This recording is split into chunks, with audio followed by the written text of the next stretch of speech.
All right, let's get started. Thank you all for attending this webinar.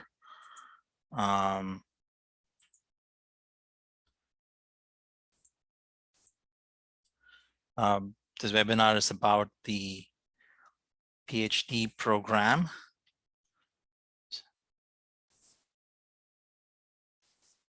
All right, okay. Thank you all for attending this webinar. It's about the PhD program in the Department of Chemical and Biomolecular Engineering at Lehigh University. So you can all see my slides, right?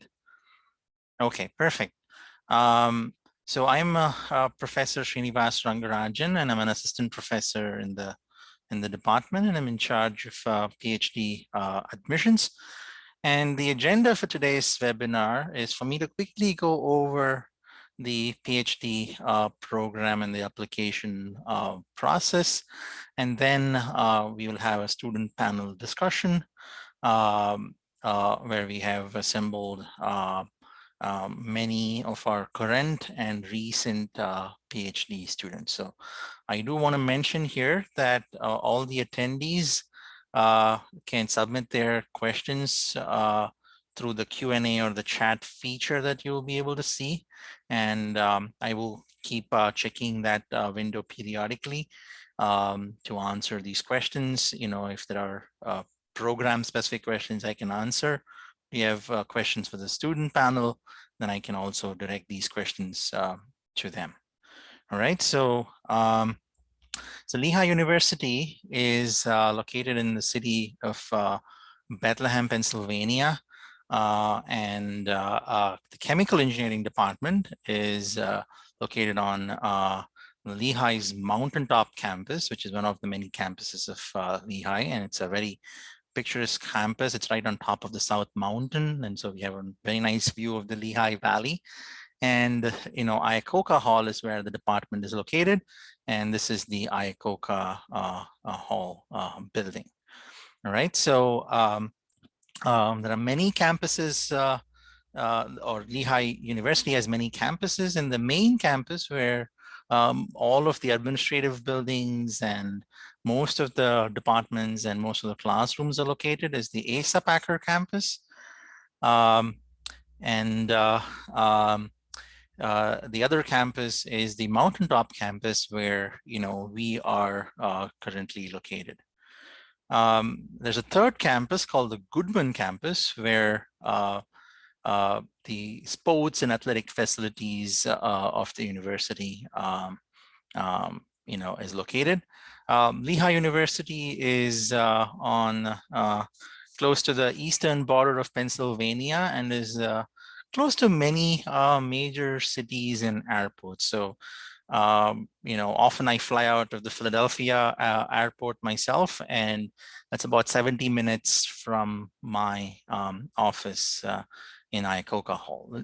New York City is about 90 minutes away. And DC is about 3.5 hours away, and most of Pennsylvania is within 3 to 4 hours of drive. Boston is 5 hours away, and so on. So Lehigh is located in this very dense region in the northeast coast of the United States, and it's close to many population centers. All right, so while we are currently in Iacocca Hall, Lehigh is building a new building, the Health, Science and Technology, or the HST building on the Asa Packer campus, which has about 190,000 square feet of space, of which about 36,000 square feet is just for lab and space supporting the labs. And many of our faculty members in the bioenergy and material space will be moving into this new building. In fact, the move will happen end of this year. So by January of 2022, we'll all be in this new building, and we're all excited about this move. All right, so Lehigh Department of Chemical Engineering, Chemical and Biomolecular Engineering, in fact, has 115 years of history in both education and research in chemical engineering. Nearly half of our faculty members have won the National Science Foundation Career Awards. One of our current faculty members is in the National Academy of Engineering. Two of our faculty members are in the National Academy of Inventors. And so we have, very successful internationally recognized faculty on campus and in the department. And we have a very good student to faculty ratio, nearly about 5:1, which allows us to have this personalized mentorship between faculty and students, close collaboration between students, and often students engage in interdisciplinary research, which allows them to talk to multiple faculty members.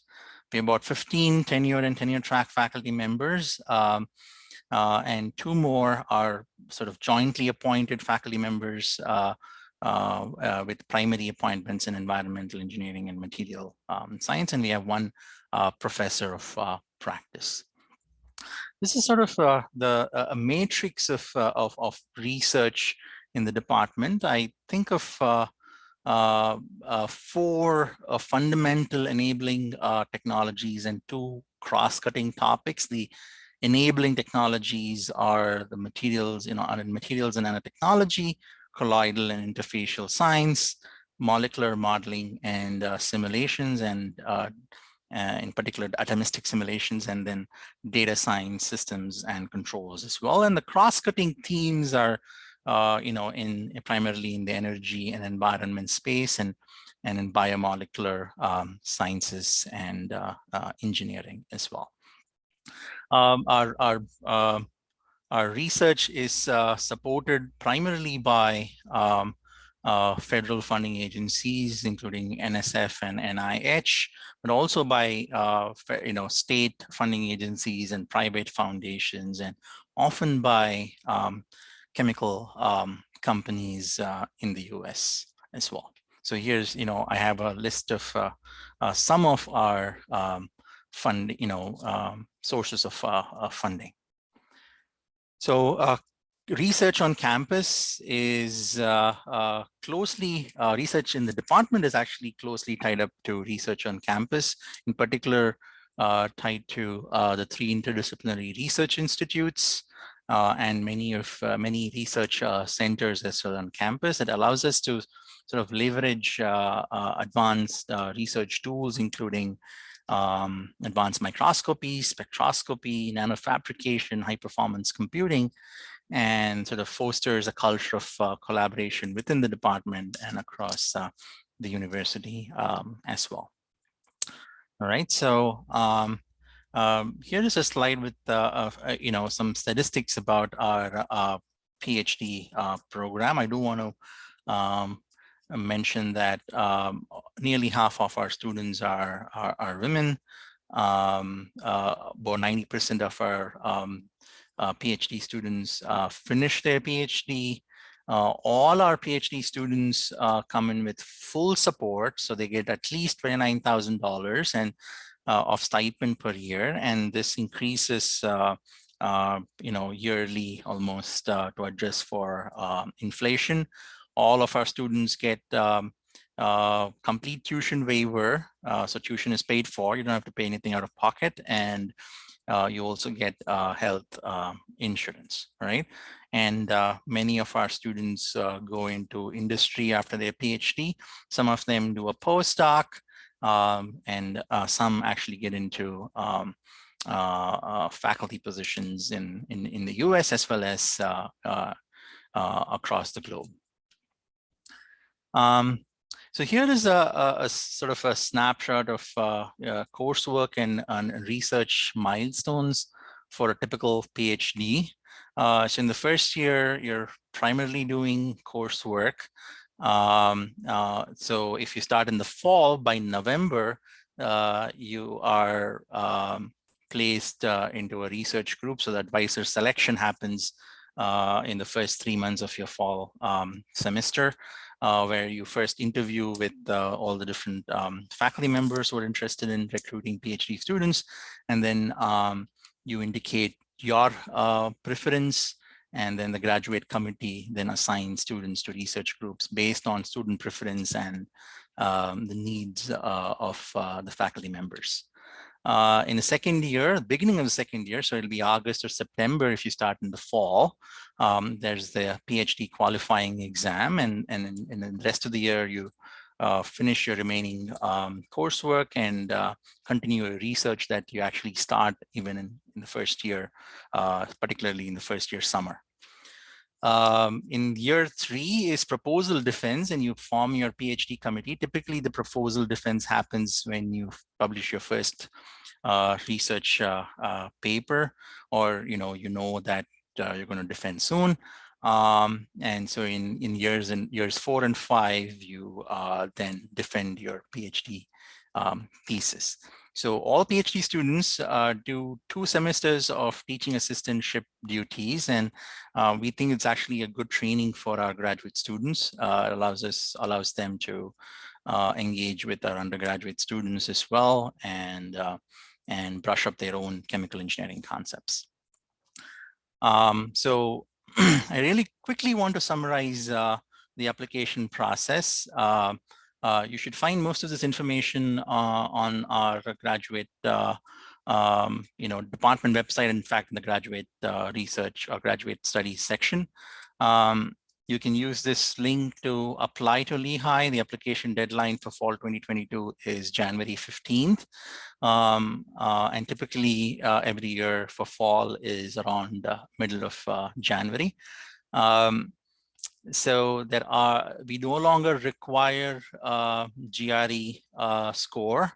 I want to make that very clear. Most of our applicants have a BS or a master's in chemical engineering or a related discipline.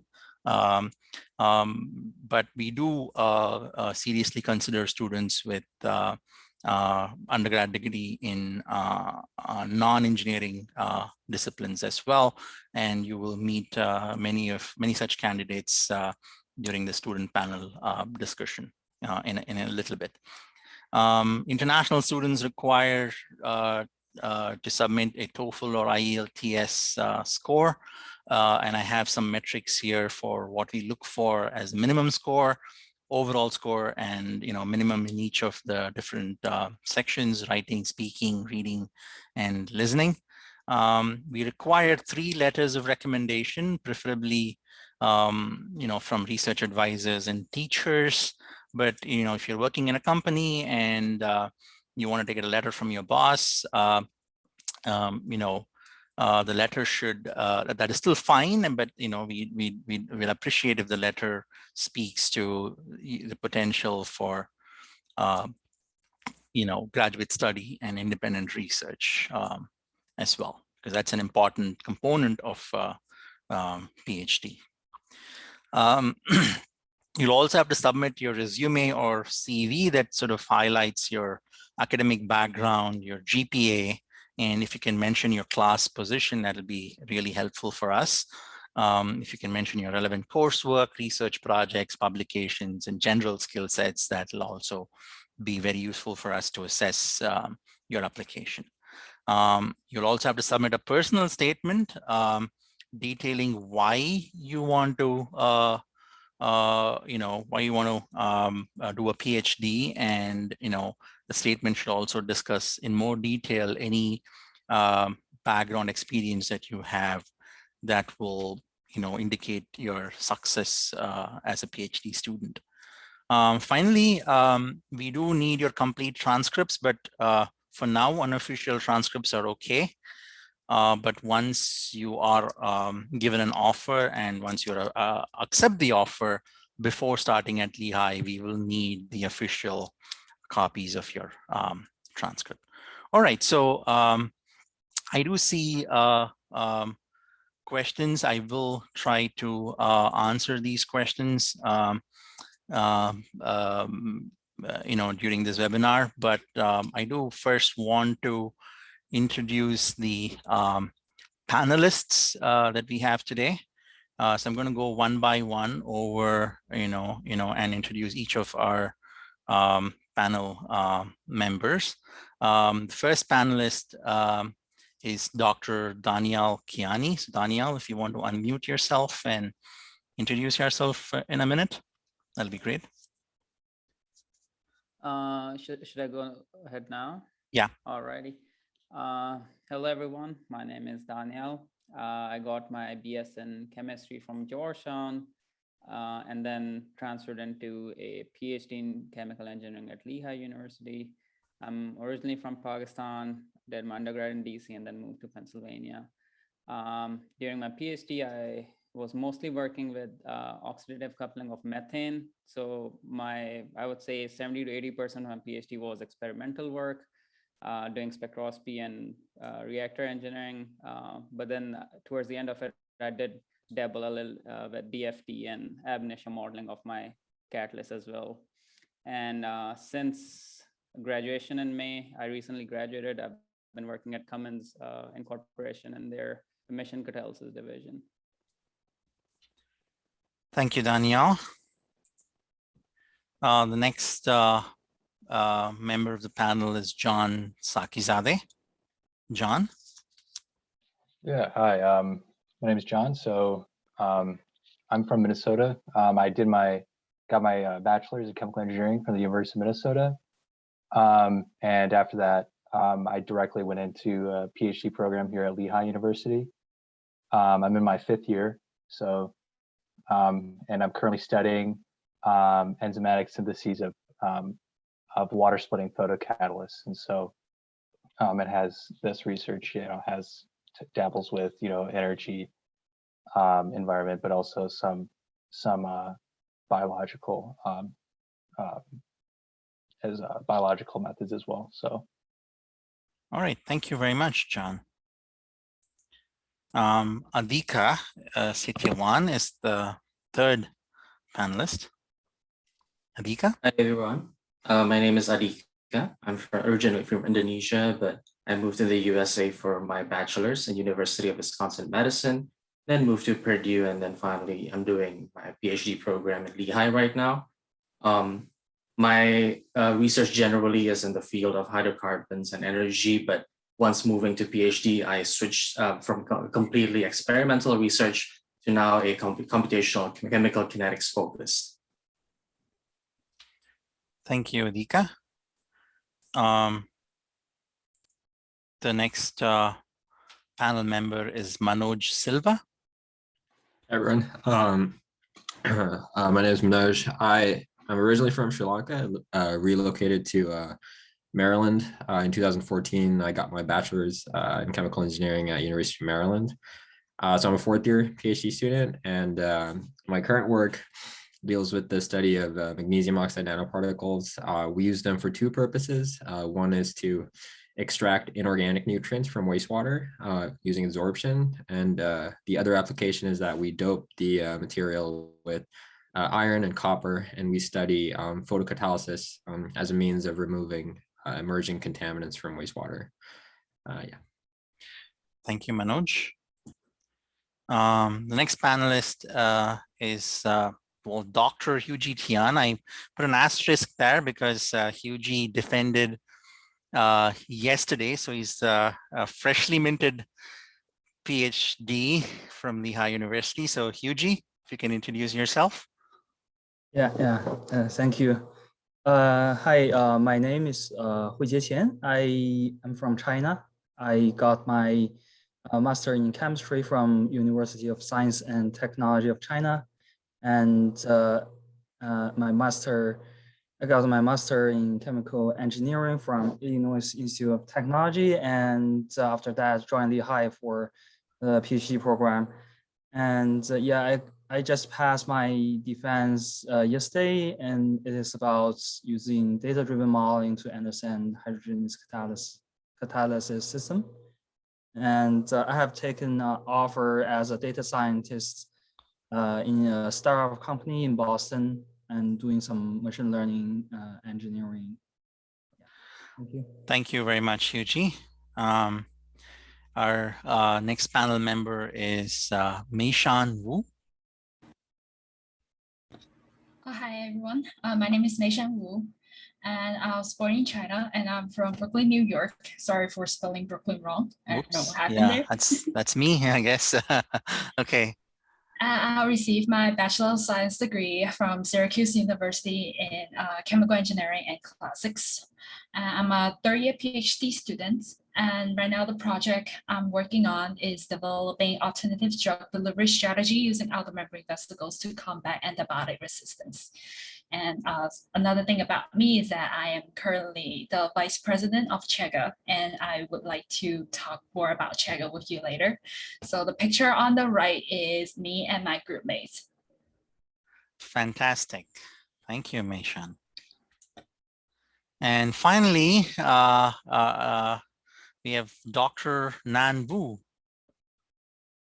Yes. Hello, everyone. My name is Nan. I'm originally from China. I studied chemistry from Lehigh University Chemical and Technology in China. And then I actually first studied my chemical engineering, shift to chemical engineering, and I got my master's degree in Chicago. And then I moved to the East Coast and continue my study in chemical engineering at Lehigh University. My thesis, the thesis work focused on how to characterize hydrogel and other type of new biomaterials for the drug delivery purposes. And right now, I take an offer as a drug delivery scientist at BMS. Okay, thank you, Nan. Do you want to talk? Tell us about your dog. Yeah, fun fact about us. Me and Huiji, we are a couple, and we got our dog Max. During the pandemic. Right now, she's about a little bit over a year. She's a Shiba Inu. It's very cute, very stubborn. I can confirm it's a very cute dog because I've met the dog once. Very nice. She does, yeah, look very cute. Yeah. All right. Thank you, everybody. So before we get to the Q&A with the panel, I do see a few questions here in the chat and the Q&A window. The first question is about TOEFL. Is there any different criteria for TOEFL scores for TA-ship? The answer is no. We have the same, everybody has to do a TA. All PhD students have to do two, the TA twice, basically. And so all of you have to have the minimum scores that I just showed in a couple of slides ago, and that information is on the web as well. I'd like to add something. If I remember correctly, if you TA, they actually make you go through an English speaking test. At least they used to 4 years ago. Yes, that's still there. Thank you, Danielle. Yes, that is a TOPS test that that you have to go through.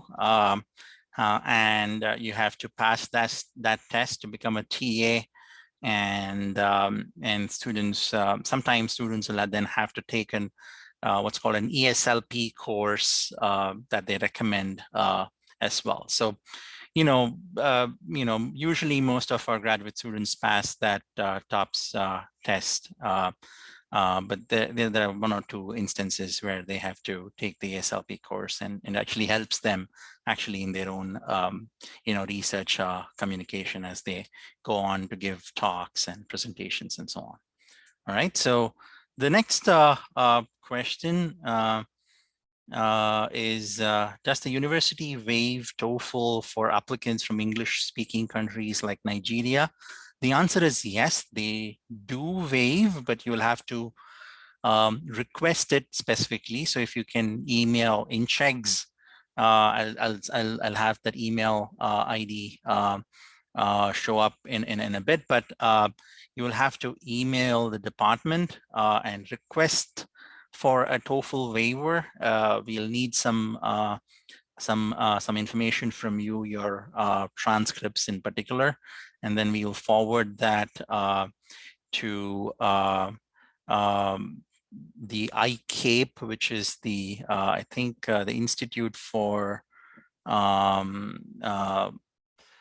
Professional, Academic and Professional English, and they will have to assess your request, and so they make the decision, and then so we waive based on their recommendation. All right, so I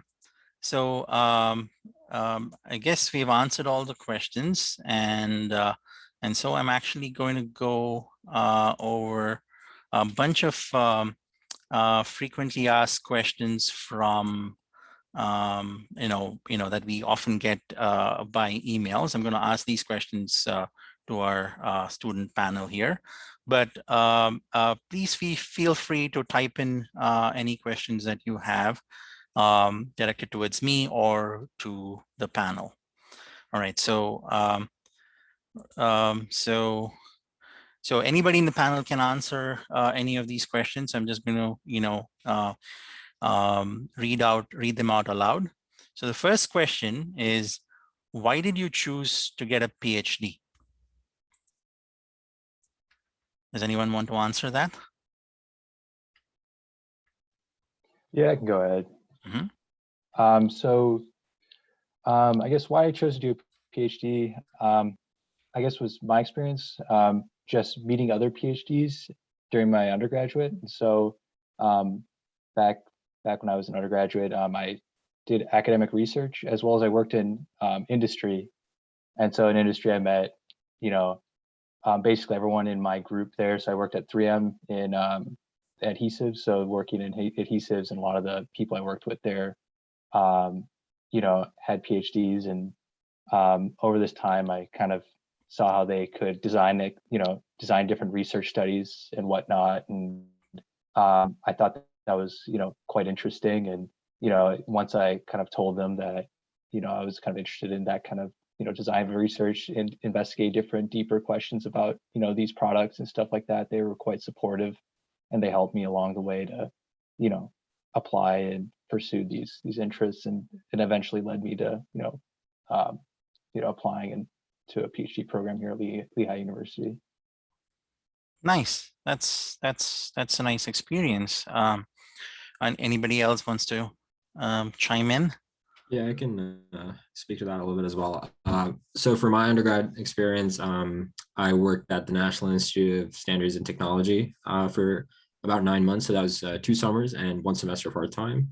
And essentially I was surrounded by a group of PhD scientists. So essentially talking to them and, hearing their experiences, as well as being immersed in that research environment, I really felt like the PhD pathway is like the best way for me to go forward in my education.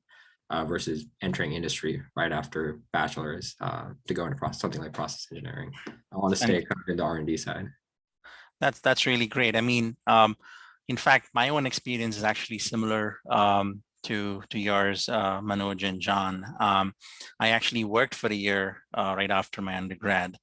And then, that's when I realized that, I got to work with a lot of R&D folks. And that's when I realized that a PhD in chemical engineering would allow me to get into, cutting edge research in industry as well. After my PhD, I chose academia, but then, my industrial stint did motivate me towards grad school. All right, so thank you both. Sometimes yeah, there's a little bit of like, I've heard this argument a lot where people like, oh, the 3 or 5 years you spend in grad school, if you keep working in industry, you'll eventually get to the same level. That's actually not true. Mm-hmm. The positions that open up with PhD are actually within those 3 to 5 years are actually 2 to 3 steps above what you'll be at if you entered industry after a bachelor's. Right, that was my experience as well when I was working. Very good point, Danielle. Okay, so I'm gonna ask one more question before I go to answer some Q&A and chat questions. So the second question actually is, why did you choose to come to Lehigh? Probably I will go first. Sure.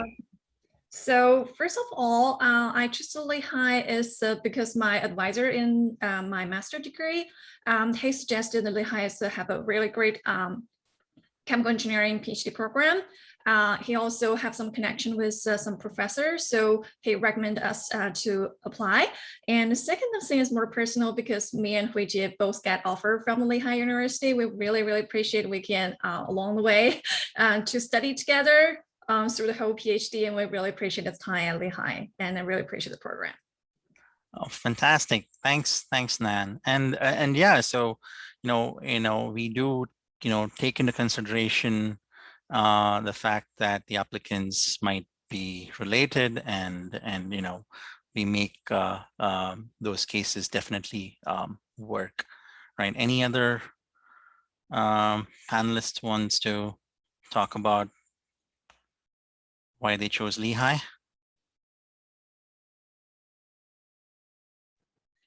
I can actually add a little bit because my experience of coming into a PhD was slightly different than other people, because I was coming out of a chemistry background into chemical engineering.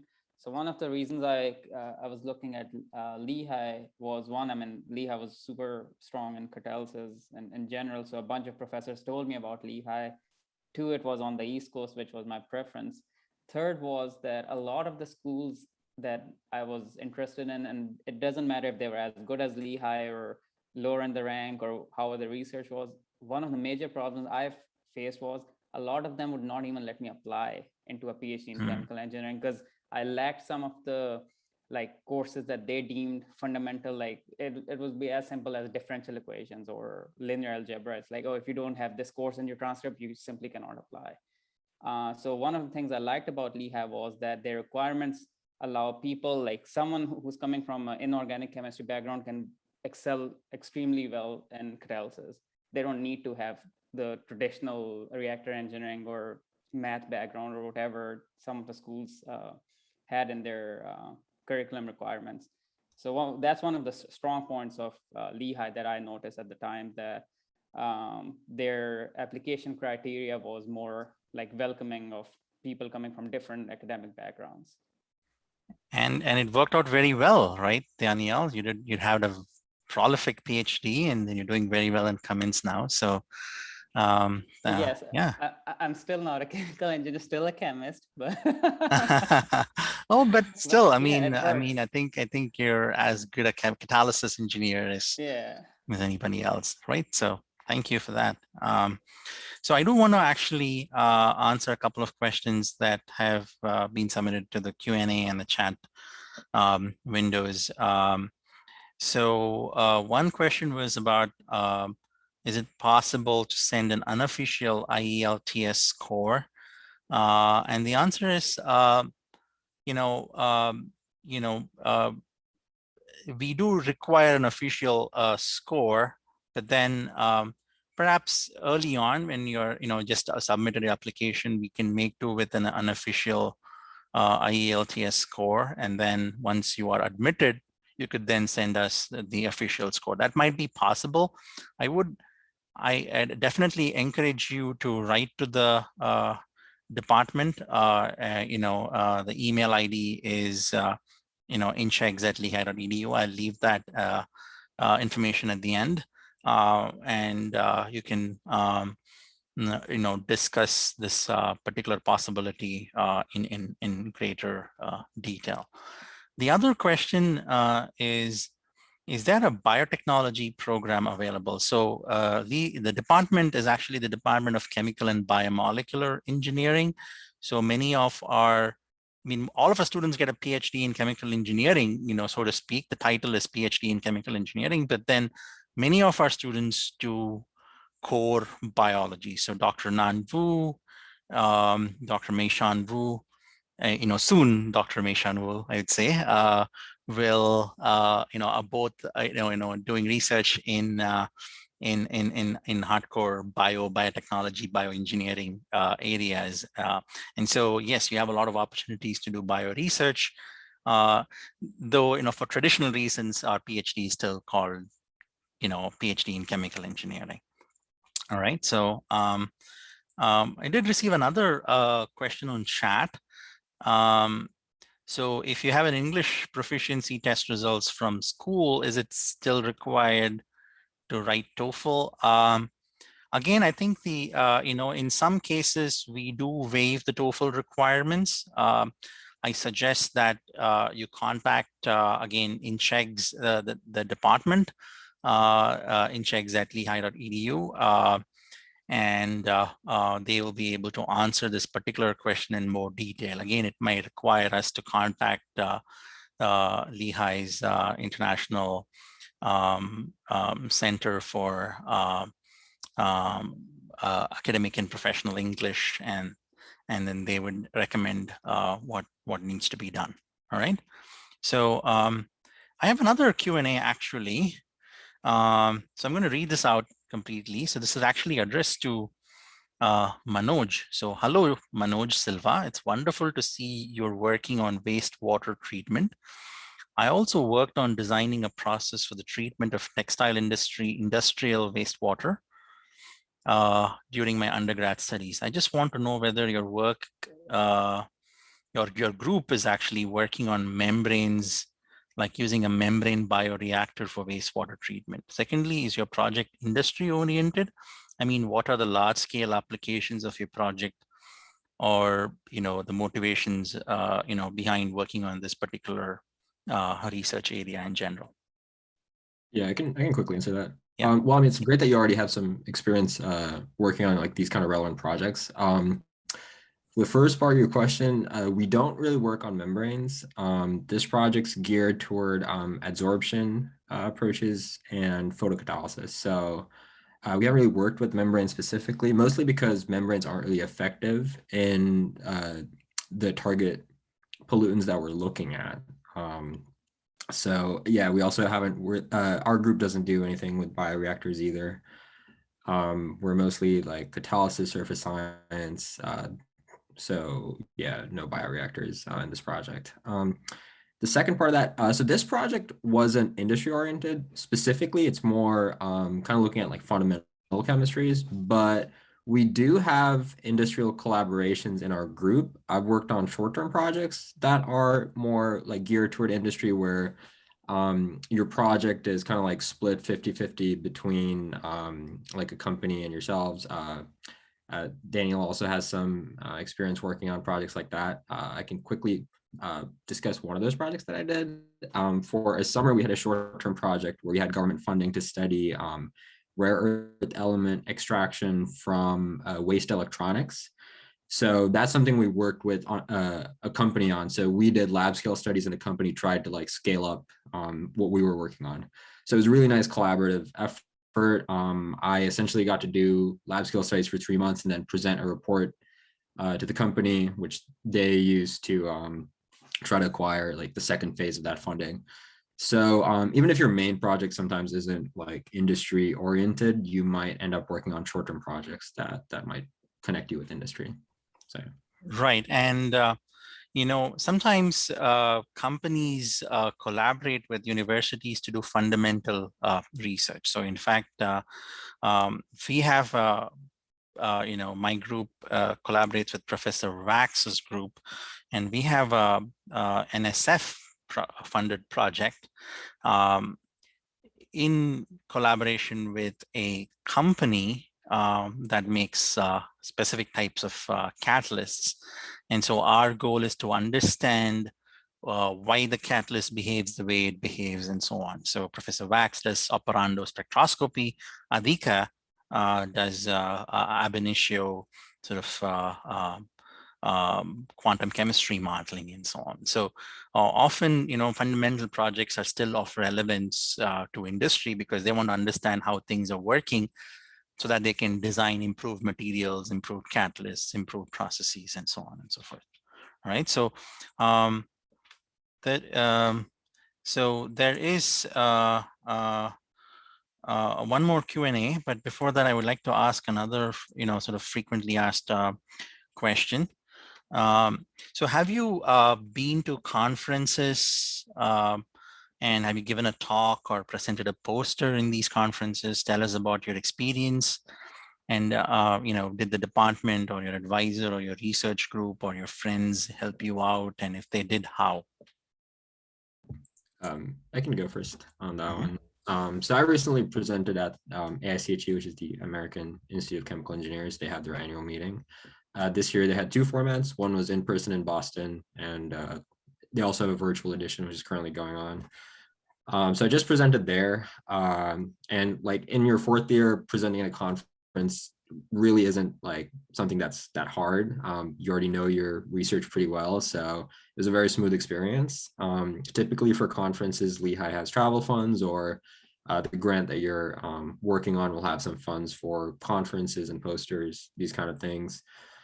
I could, just to discuss my experience in my first year, my advisor actually allowed me to give a talk at a conference right after my first year, and that was a very interesting experience because I kind of just got there as a first year PhD student, and it was a little nerve wracking to be at a session where every other presenter was a professor. But still, it was a very smooth experience because I had great lab mates to like help me out in putting the presentation together. Yep, that guy right there. So like I got there, I was a little nervous, but I still gave a good presentation, got some good feedback. So because of COVID, we've obviously had a lot of virtual posters and presentations. The department also hosts the annual graduate student research symposium, in which every student gives a poster and a couple of students get to give talks. So that's a really great opportunity to showcase your research to the department and, talk to other professors, talk to other students about their research. And basically Lehigh as a department really encourages students to like go to conferences, present talks, posters, get your research out there, which is really key in making connections that'll help you get your next postdoc, your next job. So it's really important and it's really supported at Lehigh. Great. Yeah. In fact, I do want to mention that the department offers 3 or 4 travel awards every year to graduate students to go to conferences and present their research. All right. So, and I'm guessing many of you have won those travel grants as well. Anybody else wants to share their experience?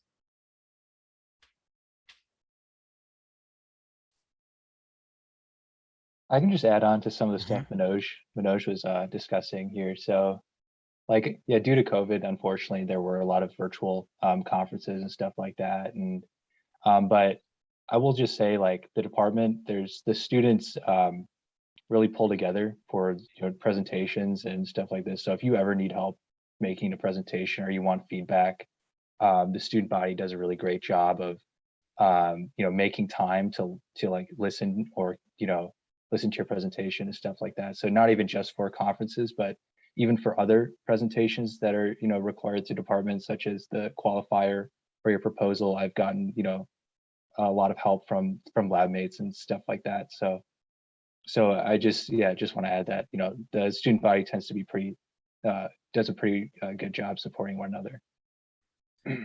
Great, that's excellent. All right, so I do actually want to talk a little bit about ChGA. So since Meishan volunteered to talk about ChGA earlier, so I'm going to ask Meishan to tell us a little bit about ChGA and how ChGA helps the graduate students out. So ChGA stands for Chemical Engineering Graduate Association. If you got accepted into Lehigh Chemical Engineering, regardless if you're a PhD student or a master's student, you're automatically become a part of ChGA. So what ChGA do is that we trying to keep the professional networking between students, at the same time help with students' social life.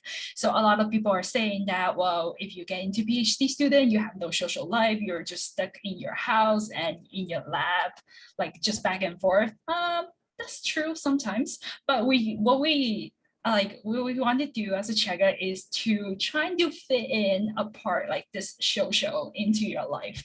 So what we do is that on the professional side, like what John and Manoj has already mentioned, we host the annual symposium. Unfortunately, this year is virtual, but hopefully next year we can make it back to in person, which that will make it great. So what we do is that there's students that will give talk. We also have visitors that will give us talk too, like the visitors from the industry or like a renowned professors. And we have student poster section.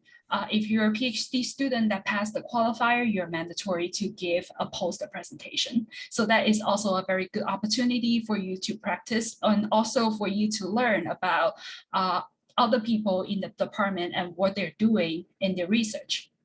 So in the social side, what we do is that we have a lot of events. So some of the events that happened recently is that we will always have a barbecue welcome event. That is one of the biggest events that we have as ChBE.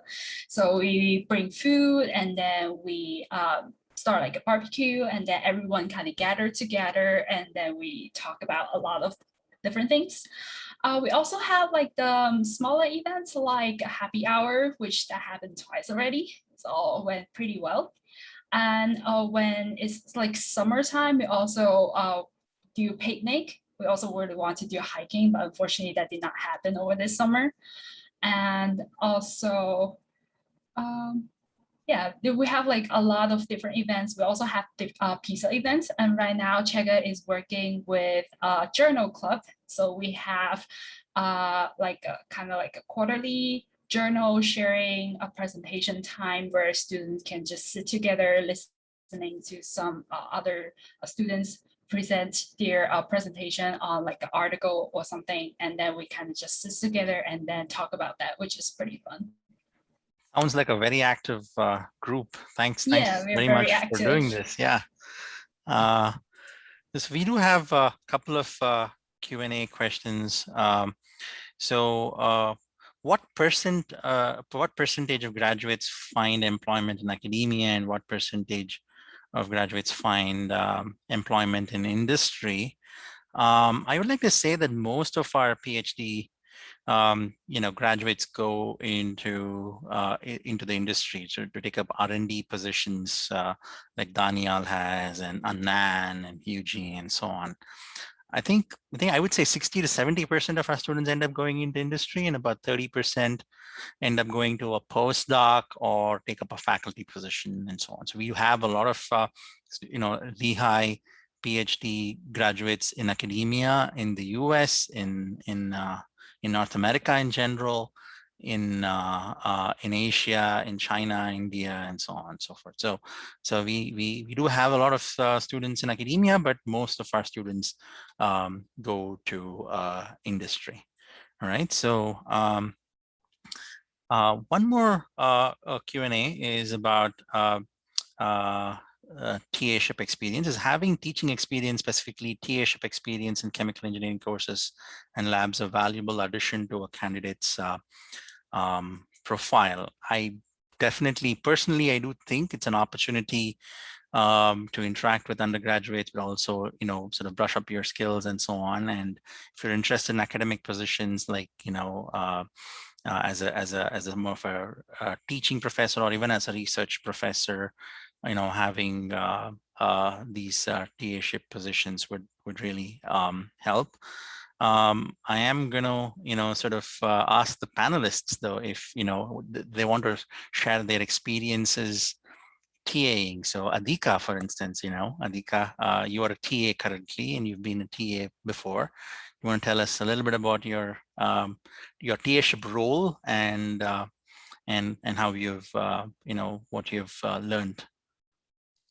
Yeah, I mean, personally, I think depending on the different course, the instructors might have preferences on how the TA-ship works. In my personal experience, I'm dealing with both the grading aspects as well as consultation aspects with the students on some parts of the course. In particular, I'm dealing with coding help for the course.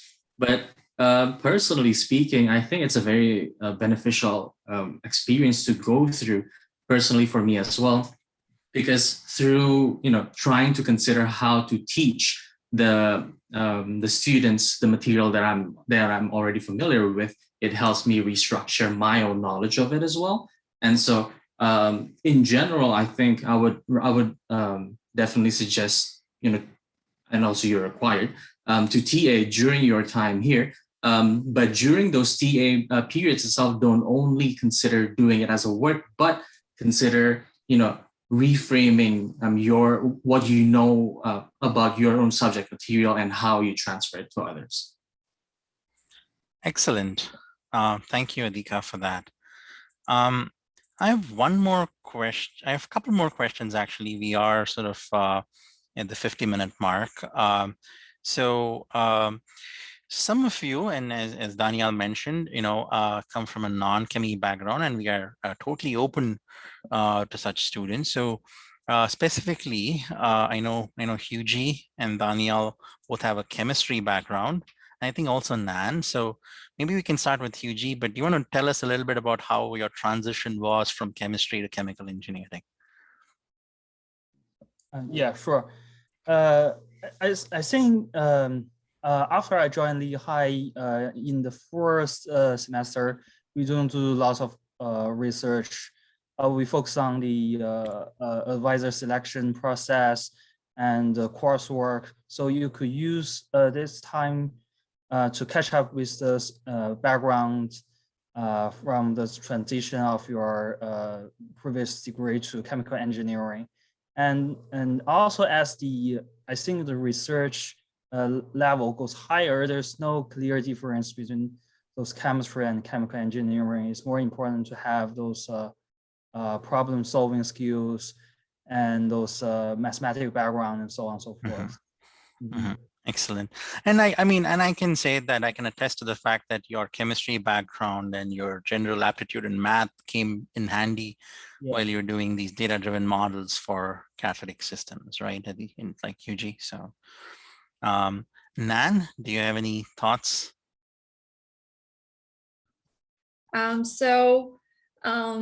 I do see the difference, especially because I got chemistry at bachelor from China. So when I think it's really helpful for me. I already got my master's degree in chemical engineering at Chicago. So at that point, I see a lot difference in the chemical engineering because I kind of confused. I feel like chemical engineering can do everything. It doesn't have to be chemistry. It doesn't have to be bioengineering, biomaterial, or like nanotechnology. It can be everything. So basically, you have a good fundamental sense for your math and your problem-solving guys, and your you have like a critical thinking mind, which definitely will be improved during your PhD training. So you're good to go. So I don't think that's a big issue because chemical engineering is really diverse in Lehigh. Perfect. And now I'm going to ask Daniel as well. How did you cope up the first, in the first semester? How did you learn chemie courses that you probably never come across in your undergrad? My experience was slightly different in the sense that coming in, I knew exactly what I wanted to do. In fact, like as Yuji was saying, like first semester for him was mostly classes.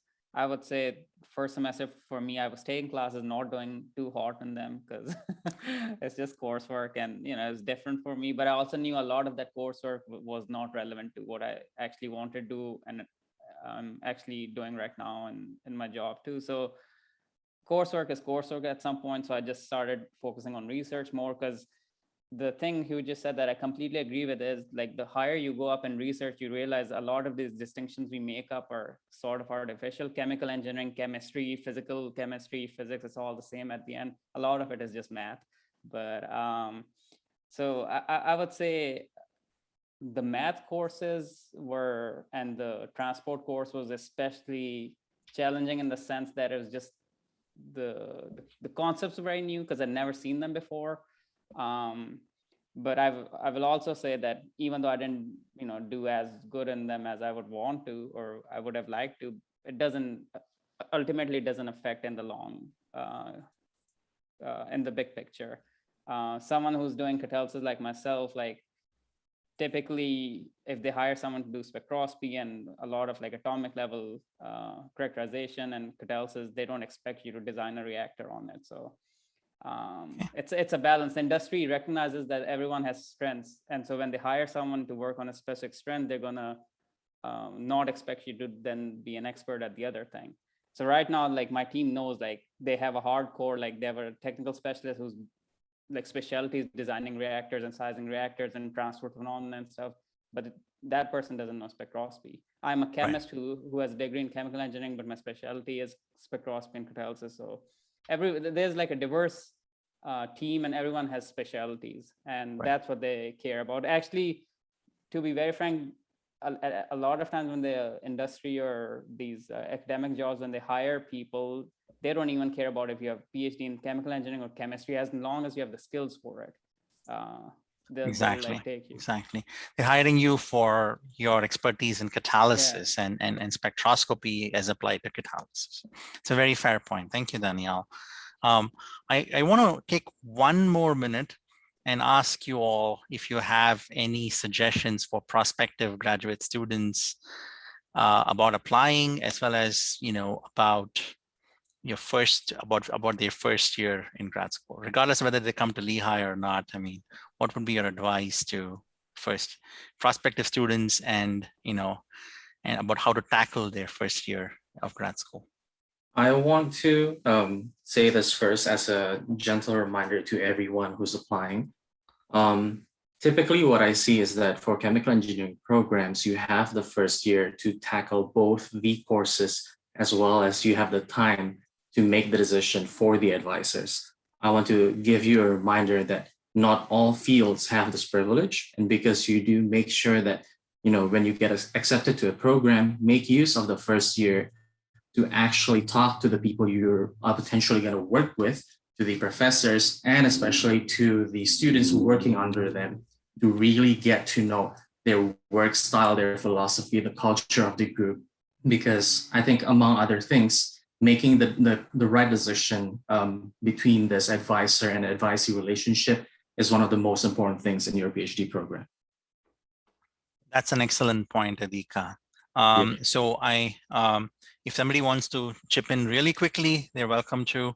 Just to add on to what Adhika said, it's definitely really important to talk to the students of the department, because eventually when you join a group, the senior students are the ones who are going to be like training you on instruments or how to run calculations for computational, all these things. So your advisor may not necessarily be interfacing with you every day, but you do have to talk to your senior students every day. So I was blessed to have some really strong and, you know, helpful students who had a lot of good knowledge on like how to do research, basically. So I had a really good first year. But that's definitely going to be key, talking to the groups that you're interested in, not just the professors, but also the students, to make sure, you know, you're entering a work environment that you're going to succeed in. Right. Thank you, Manoj. Those are very valuable points. I'm going to end the panel discussion here in the interest of time. I have this email ID that you can write to if you have any specific questions, and you can also reach out to the panelists directly with your questions. Please feel free to do that. All registrants of this webinar will get an application fee waiver. So look out for an email from me or from some other person at Lehigh with the fee waiver code and how to use it and so on and so forth. There's one question about when to submit. There is really no advantage of submitting well before the deadline, but it does allow us more opportunity to check your application and so on. But make sure that you are submitting it, you know, by the, if at least a couple of days before the 15th, sometimes, towards the deadline, sometimes websites might have experience technical difficulties and so on. So you want to, you want to give yourself a few days of buffer, but then, I wouldn't necessarily say that a specific advantage, but, it's always good to apply early in general. All right. With that, I am going to end this webinar. Thank you all for attending this webinar, and thanks to all the participants for all the panelists for answering the Q&A. Thank you very much, and I hope you all have a good rest of the day. Bye-bye. Thank you. Have a great night. You too. Take care.